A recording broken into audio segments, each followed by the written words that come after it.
नमस्कार दोस्तों। आज का ये वीडियो उन लोगों के लिए बहुत ज्यादा फायदेमंद है जो कि अपनी प्रॉपर्टी का सपना रखते हैं, अपने फ्लैट का सपना रखते हैं, अपनी कोठी का सपना रखते हैं, पर वो सपना सच्चाई में बदल पाता है नहीं बदल पाता। ये आज हम इस वीडियो के तहत देखेंगे। मैं श्री वरदान पामिस्ट आपका स्वागत करता हूं। मेरे साथ है दीपक जी, जो कि ज्योतिष के रूप में इस वीडियो के साथ हमारे साथ जुड़ेंगे।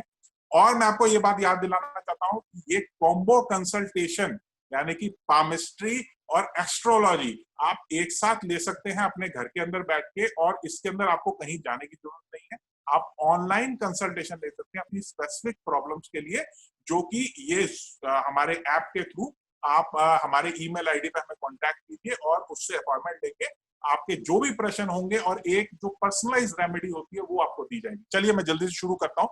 पहले इसमें पामिस्ट्री का हम लोग लेते हैं कि अपनी प्रॉपर्टी या अपनी फ्लैट को बनाने में आप बना पाएंगे इस जीवन में, नहीं बना पाएंगे, ऐसे क्या चिन्ह, ऐसी क्या रेखाएं होती हैं हाथ में जो कि हमारे देख के ये चीज को हम लोग पक्का कर लेते हैं कि आप आने वाले समय में अपनी प्रॉपर्टी बनाएंगे। देखिए, इसमें हमारे लिए सबसे पहले एक निशान होता है।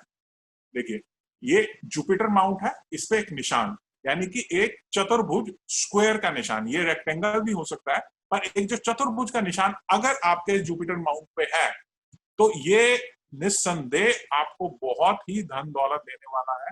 और धन दौलत का मतलब कहीं ना कहीं प्रॉपर्टी या फ्लैट से होता ही। तो ये चीज देखिए, अब इसमें पामिस्ट्री में कई चीजें हम लोग धन दौलत के जो योग हैं वही इसमें लाएंगे प्रॉपर्टी में, क्योंकि जहां इंसान के पास धन दौलत होगी तो वो प्रॉपर्टी कमाएगा ही कमाएगा। तो ये जुपिटर माउंट है, इस पे ये वाला निशान, अगर स्क्वायर का निशान कहीं पे भी आप किसी के हाथ में देखते हैं, अपने हाथ में देखते हैं, तो आप ये समझ जाइए कि आपके अपनी प्रॉपर्टी, अपना फ्लैट, और काफी अच्छी प्रॉपर्टी है जुपिटर के नीचे, तो काफी अच्छी है। अगर यही निशान आपके अगर शनि के नीचे आ जाए, ध्यान दीजिएगा, अगर यही निशान शनि के नीचे आ जाए तो एंसेस्ट्रल प्रॉपर्टी यानी कि पैतृक संपत्ति आपको मिलेगी। तो दोनों में फर्क समझिए, ये आपकी खुद की कमाई की, ये आपकी पैतृक संपत्ति। अच्छा, जुपिटर में हम लोग सिर्फ स्क्वायर ही नहीं देखते, अगर मान लीजिए कोई ऐसी सीधी लाइन अगर जुपिटर पे जा रही है तो ये भी काफी ही धनदायक लक्षण है, तो ये आपको काफी फायदा दिलाएगा। इसके बाद अगर हम लोग ये फेट लाइन पे आए तो फेट लाइन का डबल होना यानी कि आपके पास जो धन का आवागमन है वो दो जगह से हो रहा है, या आप जो पैसा कमा रहे हैं वो एक अच्छा पैसा कमा रहे हैं, और वो हो ना हो कहीं ना कहीं प्रॉपर्टी में इन्वेस्ट होगा ही होगा। तो ये हमारे, इसके अलावा हम लोग जैसे ये वीनस का माउंट होता है, ये वाला हिस्सा, ये देखते हैं कि ये उठा हुआ हो ना हो, और एक जो जनरल हाथ में कोई ऐसा नेगेटिव निशान ना हो जो कि आपको प्रॉब्लम दे सकता है, यानी कि कोई किसी लाइन पे मान लीजिए कोई स्टार की फॉर्मेशन या किसी और लाइन पे कोई तिल वगैरह, तो ये चीज ना हो तो आपकी प्रॉपर्टी आप अपने जीवन में 100% बनाएंगे। अब मैं आता हूँ श्री वरदान पामिस्ट्री टेस्ट पे, जो कि एक ही नजर में यानी कि एक अलग एस्पेक्ट देता है आपको पामिस्ट्री का, कि आप उसको समझिए। देखिए, अगर मैं ये लाइफ लाइन है, इसके साथ एक ये मंगल रेखा होती है। देखिए, ये माना गया है कि 99% हाथों में, जिनके हाथ में एक बहुत ही संपूर्ण मंगल रेखा है और बहुत एक अच्छी और प्रोमिनेंट मंगल रेखा है, वो प्रॉपर्टी जरूर बनाते हैं। इसका एस्ट्रोलॉजी में भी एस्पेक्ट है, क्योंकि मंगल जो है वो कहीं ना कहीं प्रॉपर्टी या फ्लैट से रिलेटेड है। तो ये चीज पामिस्ट्री में भी हम लोग इसको लेके आते हैं। तो ये चीज जो मंगल रेखा है, ये सिर्फ हेल्थ के लिए नहीं है, ये बात ध्यान रखिए। नॉर्मली हर किसी पामिस्ट्री की किताब या उसमें देखेंगे तो मोटे तौर से मंगल रेखा को हेल्थ के लिए या एक जनरल एक्टिवनेस के लिए देखा जाता है, पर ये एक प्रॉपर्टी का बहुत बड़ा इंडिकेशन है। अगर किसी के हाथ में ये है तो वो प्रॉपर्टी का सुख भोगेगा, उसको किराया नहीं देना पड़ेगा। ये आप ध्यान में रखिएगा बात को। वो कभी ना कभी अपनी लाइफ में बहुत, और जितनी ये ज्यादा अच्छी और जितनी ज्यादा इंडिपेंडेंट और जितनी ज्यादा प्रोमिनेंट होगी वो उतना ज्यादा फायदा देगी। और इस पे अगर मान लीजिए अगर इस टाइप की कोई ब्रांच वीनस माउंट पे जाती है इस रेखा में, बहुत ही मतलब ना के बराबर केसेस में होता है, पर ये अगर ऐसे जाती है तो ये तो भाग्यशाली का भी भाग्यशाली योग है, कि आप ये समझ लीजिए कि आपको कोई दुनिया की ताकत, आप फिर एक प्रॉपर्टी नहीं, आपकी एक लिस्ट होगी, आपकी एक अलमारी होगी जहां प्रॉपर्टियों के कागज आपके रखे होंगे। तो आपको ये बात का बहुत ध्यान देना है। अब हम दीपक जी को इन्वाइट करेंगे इसमें, ताकि वो एस्ट्रोलॉजी का जो एस्पेक्ट है वो थोड़ा सा इस पे दें कि प्रॉपर्टी या ये जो फ्लैट होता है या हमारी जो भी संपत्ति, ये चीज हमारे में कैसे एस्ट्रोलॉजी में हम लोग देख सकते हैं। दीपक जी, मैं आपका स्वागत करता हूँ। नमस्कार। नमस्कार वरदा जी, बहुत अच्छी इन्फॉर्मेशन दी आपने। पामिस्ट्री के हिसाब से अगर किसी को देखना है, अभी अगर एस्ट्रोलॉजी के हिसाब से किसी को देखना है, जिन लोगों को अपना चार्ट देखने में रुचि है और जिनको थोड़ा सा भी वो चार्ट समझ में आता है, उसके हाउसेस समझ में आते हैं, तो बहुत ही सरल चीज मैं बताऊंगा। सबसे पहले आपको देखना है लगन से शुरू होकर आपका फोर्थ हाउस, उसकी अवस्था क्या है, नंबर वन। नंबर टू, आपको देखना है मंगल की अवस्था क्या है, और नंबर थ्री हम जाएंगे थोड़ा सा स्पेशलाइज्ड एक चार्ट में, जिसे हम D4 चार्ट बोलते हैं। अगर लोगों के पास अपना सॉफ्टवेयर है एस्ट्रोलॉजी का, तो D4 का ऑप्शन सिलेक्ट कर सकते हैं। उसमें D4 चार्ट उनको समझ में आ जाएगा। D4 चार्ट में लगन हाउस जो है उसमें कौन से प्लैनेट्स बैठे हुए हैं, और फोर्थ हाउस में जो है उसमें कौन से प्लैनेट्स बैठे हुए हैं। तो ये तीन चीजें हमको देखनी है। खासकर कि जब हम देखते हैं लगन चार्ट में, जो नेटल चार्ट है, उसमें जब हम फोर्थ हाउस की अवस्था देखते हैं, उसमें कोई मेलेफिक नहीं होना चाहिए, उसमें कोई ऐसा लॉर्ड नहीं होना चाहिए, जो कोई ऐसा प्लैनेट नहीं होना चाहिए जो फोर्थ लॉर्ड के अगेंस्ट हो या एंटी हो। स्पेशली अगर राहु, जो एक मेलेफिक माना जाता है, राहु की अगर कोई युति हो उसमें, तो वो थोड़ा सा कष्टदायक होता है। ये आप देख सकते हैं। अगर फोर्थ लॉर्ड और लगन लॉर्ड आपस में युति कर लें तो बहुत ही अच्छा संकेत है। जैसे आपने बोला भाग्यशाली होते हैं ऐसे लोग बहुत। पॉमिस्ट्री के हिसाब से भी एक कुछ संकेत है, तो ये एस्ट्रोलॉजी में ये संकेत है कि अगर फोर्थ लॉर्ड और लगन लॉर्ड युति कर ले तो वो बहुत भाग्यशाली होते हैं प्रॉपर्टी के मामले में। दूसरा, जब मैंने आपको केस बताया कि मंगल की अवस्था क्या है, तो मंगल आपका एक्सॉल्टेड है, यानी उच्च की राशि में बैठा हुआ है, जो कि है कैप्रिकॉर्न, या फिर नीच की राशि में बैठा हुआ है, ये देखना पड़ेगा आपको, या किसी मेलेफिक के साथ युति बना रहा है, ये देखना पड़ेगा आपको। तो ये आप अपने नेटल चार्ट में देख सकते हैं, जातक जो भी देखना चाहते हैं। ये अगर पॉजिटिव इंडिकेशंस हैं फोर्थ हाउस और मंगल के, और फोर्थ लॉर्ड के किसी मेलेफिक के साथ अगर युति नहीं है, तो ये जातक प्रॉपर्टी जरूर बनाते हैं अपने जीवन में। और इनमें से किसी की भी अगर फोर्थ लॉर्ड की जैसे महादशा आ जाती है या मंगल की महादशा आ जाती है, तो उस महादशा में भी ये लोग प्रॉपर्टी बना सकते हैं।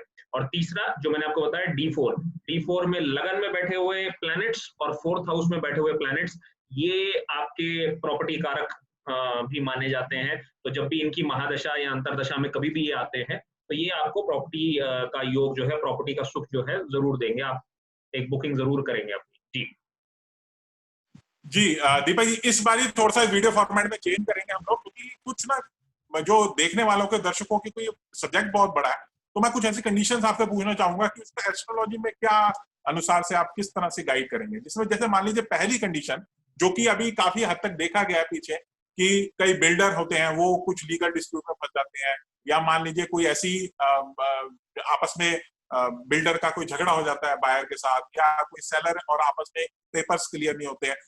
तो ऐसा कई बार देखा गया है कि जातकों के हाथ में आई हुई प्रॉपर्टी भी कहीं ना कहीं कोर्ट कचहरी में फंस जाती है, और कहीं ना कहीं वो उसका सुख भोगने से वंचित रह जाते हैं, और उसका नुकसान भी उठाते हैं, क्योंकि वो उसके ऊपर लोन ले चुके होते हैं और लोन की EMI कहीं ना कहीं उनको देनी पड़ती है। तो दीपक जी, इसमें बताइए कि ये कहाँ वंचित रह जाते हैं, क्यों सुख नहीं भोग पाते?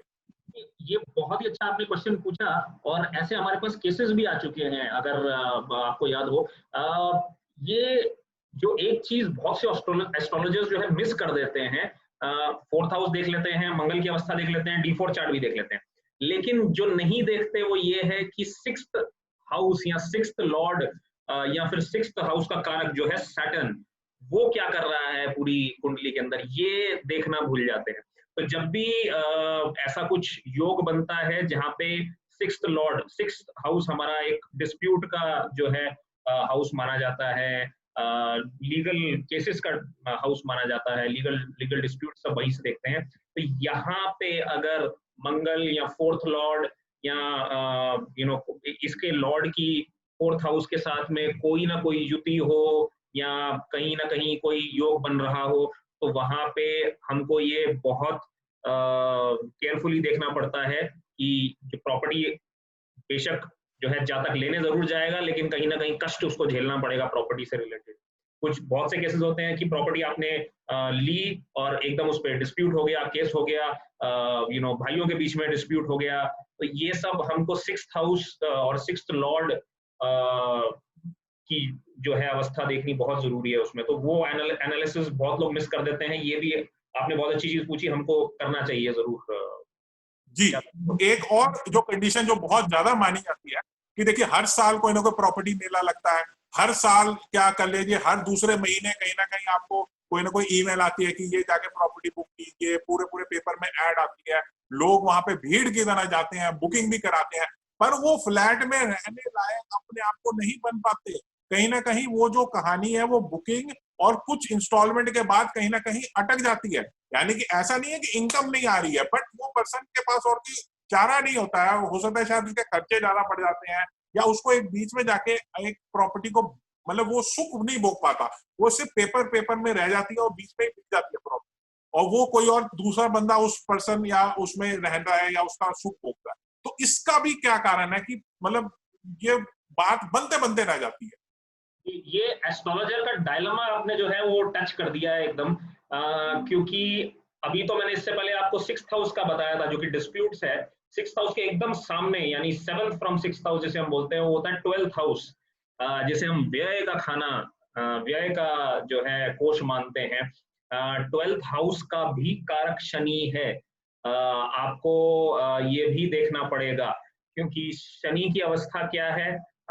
अगर 12th लॉर्ड या 12th हाउस में प्रॉपर्टी कारक जो भी आपके प्लैनेट्स हैं इनकी कोई युति बन रही है, या 12th लॉर्ड के साथ युति बन रही है या 12th हाउस में कुछ ना कुछ बन रहा है, तो भी ये सब जो आपने बताया कि आपने बुकिंग तो कर दिया लेकिन खर्चा इतना ज्यादा हो गया कि ईएमआई तक नहीं पे कर पाते लोग, ऐसे भी केसेस हैं। तो वहां पे आपको 12th हाउस का अध्ययन भी करना जरूरी है। तो ये देखिए, जब भी हम एस्ट्रोलॉजी में कोई भी चीज देखते हैं, कोई एक एस्पेक्ट का भी बहुत सारे एस्पेक्ट से रिलेशन होता है। तो सिर्फ प्रॉपर्टी बनाना ही एक नहीं है, प्रॉपर्टी बनाई उसमें डिस्प्यूट तो नहीं होगा, उससे रिलेटेड जो खर्चे हैं वो हम मैनेज कर पाएंगे नहीं कर पाएंगे। तो ये सारे एस्पेक्ट्स जो है जब हम डिटेल में जाते हैं तो थोड़ा सा स्टडी करने को हमको मिलता है, और ये करना भी चाहिए वैसे तो। जी जी दिव्या जी, एक और जो कंडीशन आती है वो आती है जब पैतृक संपत्ति मिलने वाली हो किसी को, यानी कि किसी रिश्तेदार से उसको संपत्ति मिलनी है, अपने माँ बाप से या दादा वगैरह की, तो वो उस पैतृक संपत्ति को नॉर्मली हम लोग जहां तक मेरी नॉलेज है या जनरली हम लोग एस्ट्रोलॉजी में देखते हैं वो दूसरे भाव और चौथे भाव में हम लोग वो चीज को देखते हैं। पर वो होने के बावजूद ऐसा देखा गया है कई केसेस में कि वहां पैतृक संपत्ति या जो पितरों से संबंधित हमारी जो संपत्ति है वो उस साल उसका सुख नहीं भोग पाता है, वो कहीं ना कहीं कोर्ट कचहरियों में फंस जाती है, और जो दूसरे भाई बहन है या दूसरे और जो भी जिनका इंटरेस्ट उस प्रॉपर्टी में है वो उसका पूरा फायदा उठाते हैं। तो दीपक जी इस पे रोशनी डालिए कि वो ये सेकंड हाउस और फोर्थ हाउस के अलावा क्या देखना है इस पत्री में जिससे उसे पैतृक संपत्ति मिल पाए। देखिए, सेकंड हाउस आपने बहुत अच्छी चीज बोली। सेकंड हाउस से जो भी अक्वायर्ड वेल्थ होती है, जिसमें वैसे तो धन धन के लिए भी देखा जाता है, हमने एक वीडियो किया है इसके ऊपर, लेकिन अक्वायर्ड वेल्थ में प्रॉपर्टी भी आती है, जो आपकी एंसेस्ट्रल प्रॉपर्टी है वो भी देखी जाती है सेकंड हाउस से। एक चीज आपके अगर प्रश्न को मैं आंसर करूं तो जो लोग मिस कर देते हैं वो ये है कि पितृदोष है कि नहीं है कुंडली में। तो सेकंड और फोर्थ हाउस तो आप छोड़ दीजिए, मैं फिफ्थ हाउस पर आऊंगा सीधा। तो अभी बहुत सारे हाउसेज हमने कवर कर लिए, घूम के हम लोग वापस आ गए। तो फिफ्थ हाउस से जो है पितृदोष देखा जाता है। तो अगर तो कोई ऐसा जातक हमारे पास आता है जिसका, वैसे तो बहुत बड़े बड़े केसेस हुए हैं, बहुत इन्फ्लुएंशियल फैमिलीज में भी ये सब हुआ है कि पैतृक संपत्ति जो है उसको लेकर डिस्प्यूट हो गया, गड़बड़ हो गया, बहुत कुछ हो गया। तो उसमें सेकंड हाउस के साथ साथ हमको फिफ्थ हाउस में पितृदोष तो नहीं है, राहु वगैरह का जो है उसमें योग तो नहीं बना हुआ कुछ, वो भी देखना चाहिए। अगर पितृदोष है किसी जातक की कुंडली में, वैसे तो पितृदोष भी एक क्वेश्चन मार्क की तरह देखा जाता है, बट दोष है ये कि जो आपका एंसेस्ट्रल जितनी भी चीजें हैं, क्योंकि देखा जाए तो हम लोग वही हैं जो हमारे पूर्वज हमारे लिए छोड़ के गए हैं। तो ये सब एक अक्वायर्ड चीजें हैं हमारी, खुद से जो है हमने नहीं बनाई है। तो what ever is the acquired wealth, जो भी अक्वायर्ड वेल्थ है हमारी, आपको पितृदोष अगर है आपकी कुंडली में तो ये अक्वायर्ड वेल्थ पे जो है ग्रहण लगाएगी जरूर। तो ये देखना भी जरूरी है हमको। तो फिफ्थ हाउस की अवस्था, अगर फिफ्थ हाउस में हमको ऐसा लगता है कि अवस्था ठीक नहीं है, तो जो भी हम पहले से ही संकेत दे देते हैं जातक को कि आप जो भी प्रॉपर्टी आप बनाएंगे उसमें कहीं ना कहीं, सॉरी, जो प्रॉपर्टी आपको मिलेगी अपने एंसेस्टर से, उसमें कहीं ना कहीं जो है आपको तकलीफ जरूर होगी। जी जी, धन्यवाद दीपक जी। और मैं चाहूंगा कि हम लोग आने वाले समय में ये पितृ दोष का जो एक सब्जेक्ट है, इसको और थोड़ा एक्सप्लोर करें पामिस्ट्री में भी और एस्ट्रोलॉजी में दर्शकों के साथ। अब मैं आऊंगा रेमेडी पार्ट पे। बहुत सारे दर्शकों की शिकायत रही है कि हम लोग सिर्फ जनरल रेमेडी देते हैं बहुत ही, और कोई भी इसमें हम लोग स्पेसिफिक रेमेडीज या कोई ऐसी बहुत ही गहरी रेमेडी या वो सब नहीं दे पाते। तो इस चीज के पीछे मैं आंसर आपको देना चाहूंगा कि बिना किसी भी केस को स्टडी किए हुए, बिना किसी हाथ को देखे हुए, पूरी तरीके से उसकी रेखाओं को पूरी तरह से स्टडी किए हुए, या पत्री कुंडली किसी भी चीज को हम बिना देखे हुए हम लोग किसी भी केस पे नहीं जा सकते। केस टू केस बेसिस जो रेमेडीज होती हैं बहुत फर्क होती है। ये वीडियो का जो होता है ये जनरल रेमेडीज होती हैं, जो कि आप वैसे करें तो आपको फायदा होगा, ये बात पक्की है। पर अगर आप अपने हाथ के अपने केस, इंडिविजुअल केस की रेमेडीज वगैरह आप अपने कंसल्टेशन में, तो वो जरूर हमसे या किसी भी और लर्नेड एस्ट्रोलॉजर या फार्मिस्ट से कंसल्ट करें, तो वो आपको ज्यादा फायदा करेगी। अब आता हूं मैं प्रॉपर्टी संबंधी रेमेडीज पे। प्रॉपर्टी संबंधी रेमेडी देखिए, जब पहली बात है शनि से रिलेटेड है। लोहे के बर्तन, कोई छोटा बर्तन, गिलास हो, कटोरी हो, किसी में भी पानी भर लीजिए और अपने तकिए में जहां पे आप अपना सिर रखते हैं उसके आसपास किसी जगह पे उस चीज को रख दीजिए। यह पूरी रात रहेगा और सुबह में इसको आपने फेंक देना है कहीं पे बाहर। ये कोशिश कीजिएगा किसी पौधे में ना जाए, ना ही किसी मान लीजिए कोई घर में तुलसी वगैरह वो पौधा आपने रखा हुआ तो घर के पौधों में या बाहर कहीं पौधे में डाल सकते हैं, ऐसी कोई दिक्कत नहीं है। और ना ही वो कोई इसका फैमिली में से कोई इसका सेवन करे। नहाने में, पीने में, कोई भी ये पानी किसी भी तरीके से सेवन नहीं होगा। ठीक है, तो इसको अपने घर के बाहर यूज कर लेना है, चाहे वो आप किसी पेड़ में डाल दीजिए या वैसे आप उसको फेंक दीजिए। तो ये आप करना शुरू कीजिए हर रोज रात को सोते हुए। आपको ये शनि की बहुत अच्छी है ये रेमेडी, और लोहे का बर्तन आपको ध्यान रखना है। दूसरा जहां मैं आता हूं तो वो शिव भगवान यानी कि भोले शंकर। हर मंडे को आपने जाना है और वहां पे दूध और पानी का मिश्रण बना के अगर आप शिवलिंग पे अर्पित करेंगे तो ये आपके काफी सारे संकट हटा देगा और ये समृद्धि भी लाता है। लोग सोचते हैं कि शायद ये शादी के लिए उपाय है या हेल्थ के लिए उपाय है, नहीं। ये समृद्धि यानी कि आपको पैसे संबंधी या कोई और दिक्कत या किसी भी टाइप की आपके मन में टेंशन या कोई भी आपके मन में और कोई भी आपकी दिक्कत है, सब तरह की दिक्कतों का ये एक बहुत ही चमत्कारी उपाय है। इसको आप जरूर करें। और मैं इस में जो आपको एक एंडिंग में दोबारा से याद दिलाना चाहूंगा कि एक बारी आपने कोई भी कंसल्टेशन लेनी हो तो आप हमसे कंसल्टेशन ले सकते हैं। कॉम्बो कंसल्टेशन, इसमें जाने कि आप बैठ के आप पामिस्ट्री और ये एस्ट्रोलॉजी दोनों को मिला के आप कंसल्टेशन ले सकते हैं और ये आपको बहुत फायदा करेगी। अब रेमेडी पार्ट में दीपक जी आप कुछ कहना चाहेंगे? जी वरदान जी, एक चीज जो मैं दर्शकों को बताना चाहूंगा, एक बहुत ही पुरानी रेमेडी है ये। मैंने खुद देखा है अपने ऊपर भी काम करते हुए, और बहुत पहले से चली आ रही है। बहुत लोग इसको अनकन्वेंशनल मानेंगे या इसका कोई लॉजिक नहीं समझेंगे, बट इसका रिलेशन सीधा सीधा, जैसे हमने एक अभी थोड़ी देर पहले डिस्कस किया, पितरों से जुड़ा हुआ है। मैं ये कहना चाहूंगा दर्शकों को, अगर आप जब खाना बनाते हैं, जैसे किचन में जब खाना बनता है, तो जब प्लेट में आप निकालते हैं, जो शेल्फ पे रखते हैं, पहला निवाला अगर आप वहीं शेल्फ पे खा लें तो ये बहुत पावरफुल रेमेडी है। इसमें वो इस तरीके से माना जाता है कि जो किचन का शेल्फ है वो उसका जो संबंध है हमारे पितरों से होता है। तो अगर पहला निवाला वहां खा ले तो इस तरीके से माना जाता है कि आपने पितरों के साथ जो है पहला निवाला खाया। तो ऐसे लोगों की प्रॉपर्टी बहुत जल्दी बन जाती है। अगर आपको कुछ ना कुछ तकलीफ आ रही है या पितृ दोष है आपकी कुंडली में, तो पहला निवाला जो है, जब आप प्लेट निकालते हैं, आप जब गरम गरम खाना निकालते हैं प्लेट में, तो शेल्फ पर ही खाएं। और ये काम करता है, मैंने खुद देखा है इसको काम करते हुए, अपने लिए देखा है मैंने काम करते हुए। जी, बहुत ही रोचक जानकारी थी। मैं भी इस चीज को ट्राई करूंगा और मैं चाहूंगा दर्शक भी इस चीज को ट्राई करें और जरूर आपको फायदा होगा। बाकी हमारी डिटेल्स वगैरह सारी डिस्क्रिप्शन में है। ईमेल आईडी हमारे आप कांटेक्ट कर सकते हैं। वेबसाइट भी बहुत जल्दी शुरू होने वाली है। अभी के लिए धन्यवाद और आने वाले वीडियोस को देखते रहें। हमारे चैनल को सब्सक्राइब करें और लाइक करें। नमस्कार।